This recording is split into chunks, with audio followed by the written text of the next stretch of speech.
I'm actually sitting down to talk about some positive news during this absolute crap show.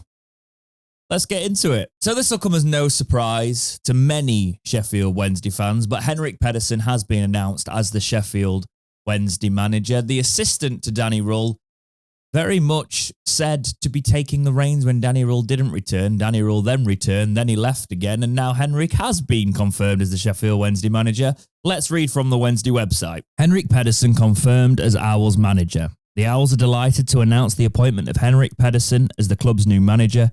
The Dane takes the S6 reins with immediate effect.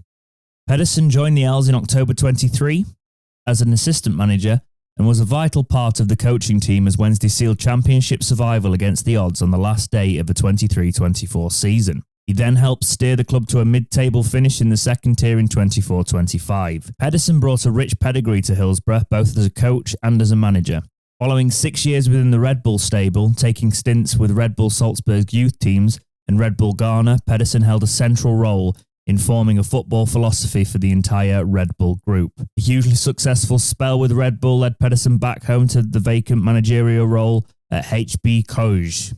The vastly experienced 47-year-old went on to become the assistant manager of German side Union Berlin, or Union Berlin, I never say that right, before managing Eintracht Braunschweig, Storm Gazette in Norway, and finally Vendsyssel FF in Denmark. That article is really abrupt, by the way. It's not like you'd expect like a good to have you here, Henrik, or good luck, Henrik, or something. It just finishes with his, like everything in this club, very odd at the minute. But yes, we have a manager. Will he get paid? Probably not. I am glad I checked the internet before I clicked render on this video because we have just had a statement from the man himself. This is from the Wednesday website. It reads as follows, a message from Henrik. I am incredibly proud to become the manager of this wonderful football club.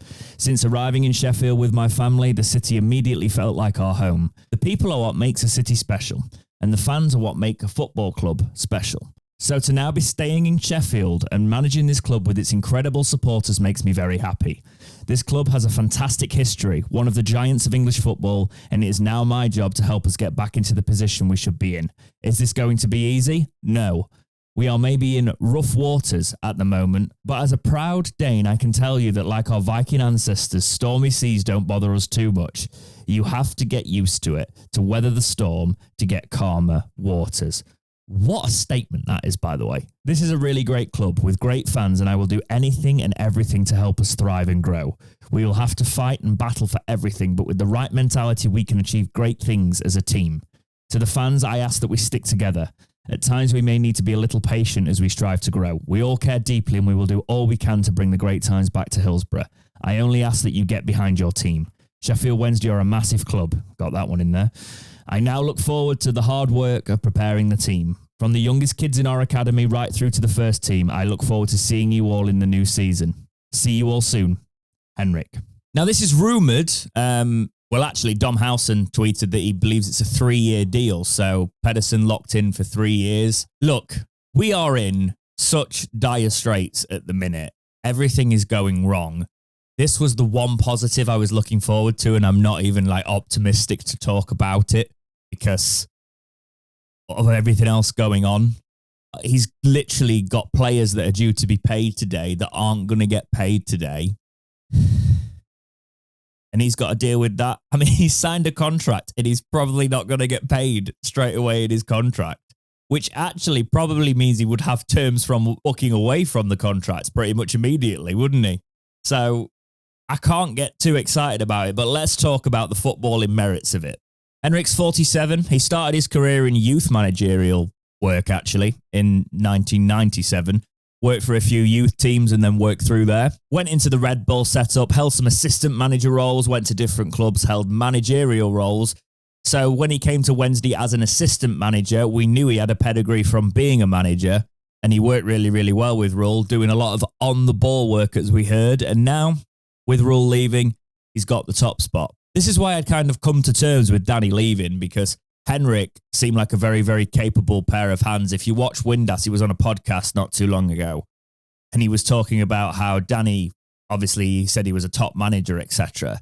But he said that Danny does the majority of the off-the-ball work, whereas Henrik does the work on the ball. So if Henrik can actually bring in a coaching structure, get somebody to do what Danny was doing, the off-the-ball stuff, he focuses on what we were doing on the ball, get those... Oh, no, hang on. I was going to say get those technical players on the ball and work your magic. We've sold them. One of them scored for Rangers last night. Scratch that. We don't really have any technical players, and the one technical player we could have is Barry Bannon, who now Millwall are sniffing around because he's got no contract and he wants to stay, but we can't pay him.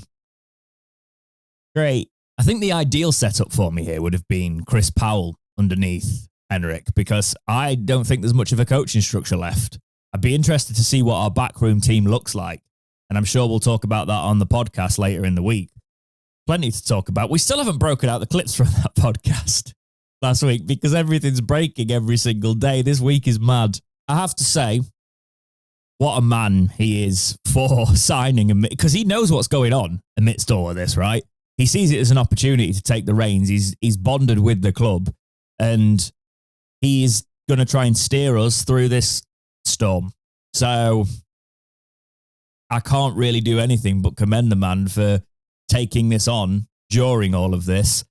There is a lot of talk now, as I was saying in yesterday's video, that the players, a lot of them want off. They're going to look at the contract termination options again. So it's not going to be easy sailing for him. There's a chance that they all protest. And can I just say, the EFL, I'm going to do a video on this probably at some point, but the EFL will only listen if the fixtures aren't fulfilled, etc.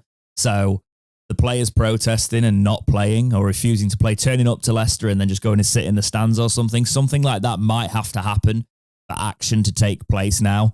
So Henrik's going to have to deal with all of that. And do you know what, Henrik? Lead it on the quiet. He won't. He'll be a professional. This is the thing we face now, because this is Chansiri's sort of last sort of dig at trying to get, his claws firmly into Wednesday still and just hang on, because Henrik can come in. The players that have been loyal to Henrik will want to play for him, which means they're less likely to protest the first game of the season. And then that's where we end up. This is an attempt at being, we can't let the new gaffer down. So we'll just have to see which players go, no, this is unacceptable. This is what's happening to the club. Let's refuse to play. Let's make the EFL do something about it. But it's not looking likely as we go towards it. But I could be doing a video tomorrow saying that we've got a load of notices in again. And that must be going through Henrik's mind as the new Sheffield Wednesday manager, surely. But yeah, Henrik Pedison, good pedigree. It's a positive move in terms of like a general Sheffield Wednesday perspective. If all of this wasn't going on in the background, this would be a great sign, a great sign of moving forward. We are very close to the season. It's consistency. You'd want a manager that's been in the backroom setup to step up, especially because he's not just like an assistant taking on his first job. He has been a manager before quite a few times. So he is the logical step. I wish it had happened a little bit earlier on. Danny didn't do us any favours there by coming back when it was already sort of like on the quiet agreed that Henrik would become the manager. But finally, it has happened. Let's just see what he has to deal with in the coming weeks. Will we start the season under him? Let me know what you think in the comments. But for now, guys, as always, thank you so much for watching. Please like, subscribe, do all those things, and keep watching right here on Dexterity Box.